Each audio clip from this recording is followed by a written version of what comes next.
Audition de Mademoiselle Esther Ngomangili. Nous souhaitons que tu ne nous donneras pas du fil à retordre pour nous expliquer posément ce qui s'était passé le 13, d'autant plus que tu es la principale personne que l'on cite dans cette affaire. Je vous remercie beaucoup des bonnes paroles que vous venez de dire. Mais la commission m'a trouvé malade, ce qui ne me permet pas de rester longtemps avec elle comme je l'aurais souhaité. Je dois vous dire tout de suite que je ne connais absolument rien en ce qui concerne la mort de Nyobe.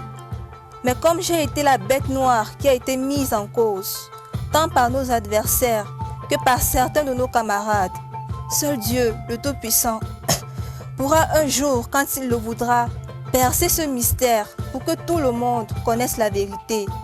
Je ne connaissais pas Un seul jour, il était venu chez nous et il habitait chez Georges Ngosson.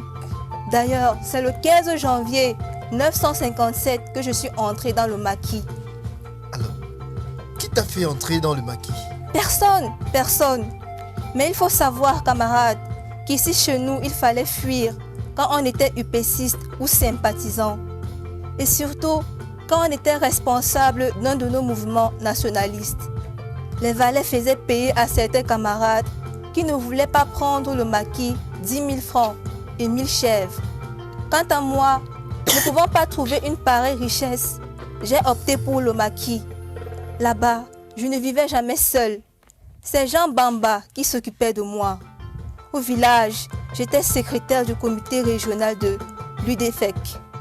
Le 3 novembre 957, notre maquis avait été dispersé par les militaires.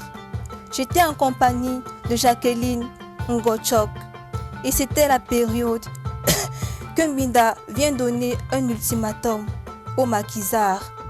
Et c'est presque pendant 7 ans qu'on ramasse beaucoup du matériel de travail et des archives du SABL. Je ne retrouvais plus assez tôt mon protégé, le nommé Jean Bamba. La situation s'empira. Les camarades qui nous hébergèrent eurent peur et nous décampâmes. Pour moi, j'ai décidé d'aller rendre visite à ma mère. Mais encore? Peu de temps, il y eut une réunion de la section. Le 4 janvier 58, alors qu'on se rendait à la dite réunion, on tomba dans une embuscade et je fus blessé par une balle. Les camarades Djeng Luc et Kwanda me transportèrent, ainsi que Yembel et Lissok et plusieurs camarades femmes. Je crois qu'avant même le 5, tout le monde était parti.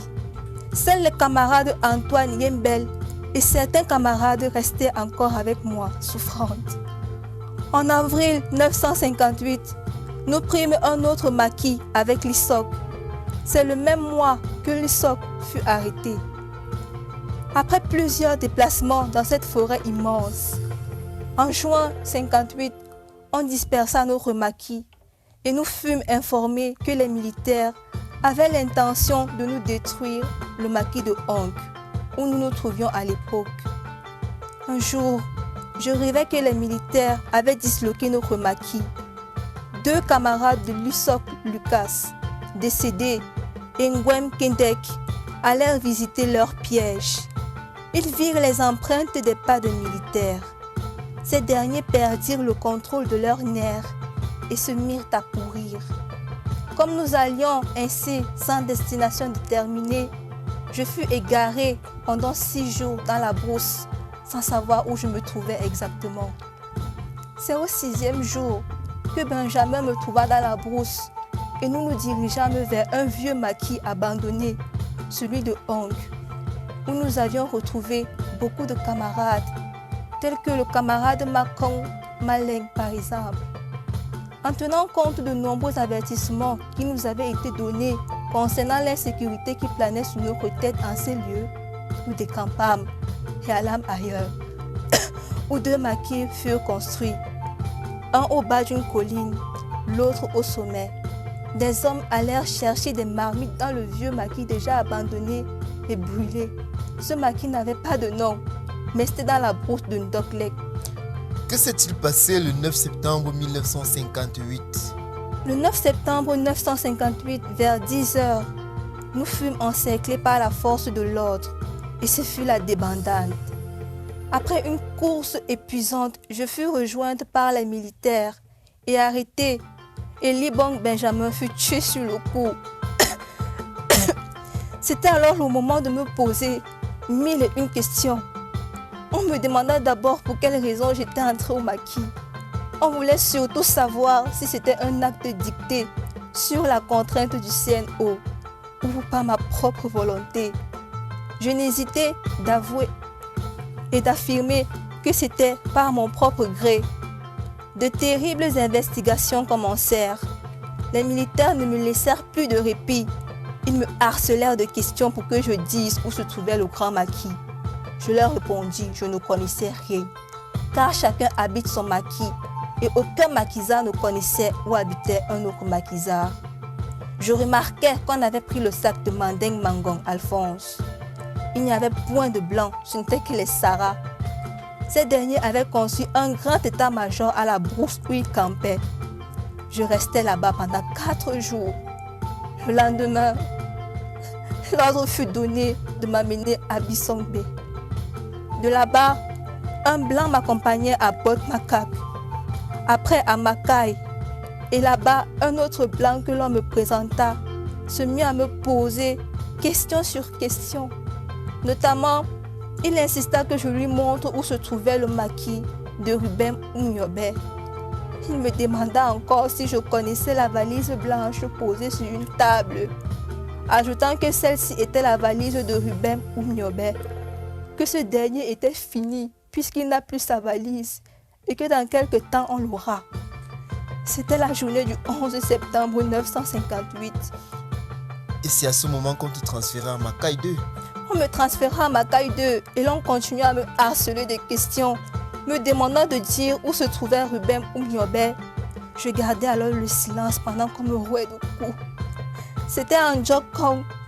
C'est en ce lieu que je vis Samuel Oum, le chef Lissok, qui travaillait au bureau des militaires. Joseph Kak, lui, travaillait à Makai 2 et allait souvent se promener à Ndjokong, rendre visite à ses amis Oum et Lissok. D'ailleurs, le plus souvent, il s'adjoignait au groupe de Lissok et Oum pour m'enquêter. Peux-tu nous dire si ces derniers avaient été engagés au service de la gendarmerie ou s'ils étaient des prisonniers? Je ne connaissais pas exactement, mais je crois qu'ils étaient des ralliés en tout cas. Ils jouissaient d'une grande liberté qui ne ressemblait en rien à celle des prisonniers. Au cours de l'enquête, Lissok me dit que je suis mal tombée, car les documents de Oumyobé venaient d'être saisis. Tout le groupe se mit à me demander que je leur dise où se trouvait Oumyobé et Lissok d'ajouter d'un ton grave. L'ordre a été donné de tirer sur n'importe quel maquisard qui essaye de prendre la fuite. C'est pourquoi je dois savoir que je risque beaucoup si j'insinuais à ne pas leur dire la vérité, c'est-à-dire où Oum se cachait. Quant à Oum, il leur dit que bien que le temps soit mauvais, il ne faut pas forcer cette femme de nous dire où se trouve Oumyobé, car même nous autres qui travaillons au SABL n'étions pas à même de préciser où se cachait Oumyobé, car à l'époque, seul Bassogok connaissait où ce dernier se trouvait. Et Lissok? Lissok me harcela de questions en me demandant de lui dire où se trouvaient les Mandeng, Yembak, Yembel et bien d'autres. Pendant ce temps, le village de Libellinkot était dessiné sur une carte.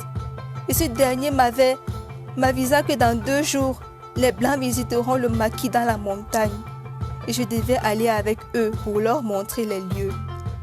Pendant que je rétorquais que je ne connaissais pas les lieux, Lissok me dit de ne pas m'inquiéter, car je trouverai d'autres gens là-devant et qui connaissaient le chemin.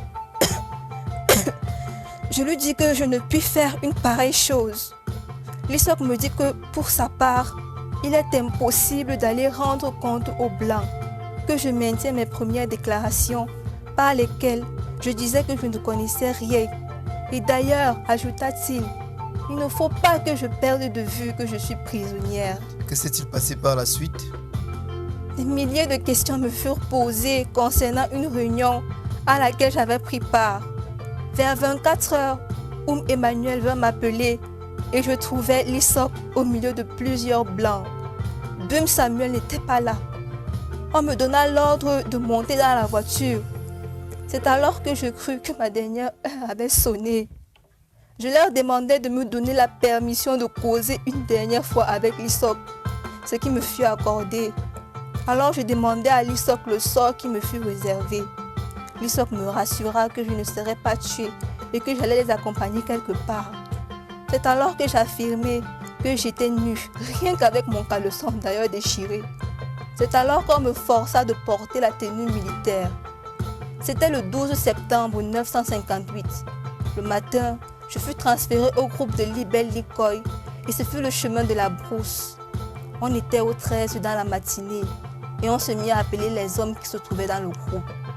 Parmi les hommes appelés, il y avait David, Bikoy et Baïha. Puis ce fut le chemin de la brousse en direction de la fameuse Onk. À peine avait-on fait quelques centaines de mètres dans la forêt que les militaires se mirent à tirer. C'est au haut de la colline qu'on dirigeait les tirs et un certain nombre de nos camarades tombaient déjà. Alors, une femme nommée Monique était faite prisonnière. On lui demandait le nom des maquisards qui étaient dans le maquis que l'on venait de construire, de détruire. Un peu plus tard, une grande fusillade se fit entendre, puis tout se tut. Il était environ 14 heures. C'était alors que le capitaine m'apprit la mort de Ruben Oumniobé.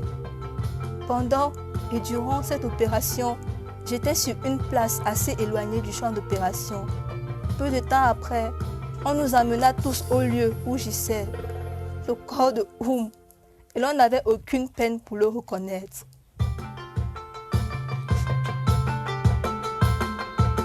Comment était le lieu de l'assassinat? C'était à côté de la source d'un marigot. Un blanc se mit à me demander où se trouvait Maï. Un certain Makong Mabikat, qui était le principal guide des militaires, se mit à me sermonner en me disant que maintenant Oum est mort. Que va devenir maintenant notre mauvaise politique? On nous ramena. Le corps de Ruben était déjà emmailloté et on le transporta sur la route carrossable. Makong Mabikat, gai et fier, se mit à raconter comment le maquis a été découvert, comment ils ont su suivre les traces fraîches des patogas, comment ils ont surpris ceux-ci et comment ils ont tiré presque à bout portant. Explique-nous comment Makong Mabikat connaissait que Maï aussi avait pris la fuite. Simplement parce que ce dernier avait la conviction que Maï était l'inséparable de Mbodol et qu'il ne devait pas manquer dans sa compagnie. Nous fûmes ramenés en Djogong. Je constatai que mon régime s'améliora, car je fus chargé de préparer à manger à MM, Lysop, Boum et bien d'autres. Et le 20 septembre, c'est-à-dire une semaine après l'assassinat de Ruben Oumniobé, je fus transféré chez moi, au groupe qui était construit. Des instructions furent données à notre chef de village de me surveiller, de peur de repartir dans le maquis. C'est tout ce que je puis vous dire. Et lorsque je suis rentrée dans mon village, le bruit avait couru un peu partout que c'est moi qui avais trahi Oumniobé. Un peu de description du lieu de l'assassinat, Esther. Je vous l'ai déjà dit, c'était la source d'un petit marigot. Il y avait un grand rocher à côté, un gros arbre et un jardin en friche probablement abandonné. Oum avait-il la possibilité de s'enfuir comme les autres? Bien sûr que oui. Ne connais-tu pas le nom d'un autre qui est allé les accompagner jusqu'à la cachette de Oum? Non, même Makong, ce n'était que le matin que nous sûmes qu'il était là, parce que nous ne savions pas exactement ce qui s'était passé. Donc tu n'as plus reconnu personne? Koinjem, proche habitant du lieu.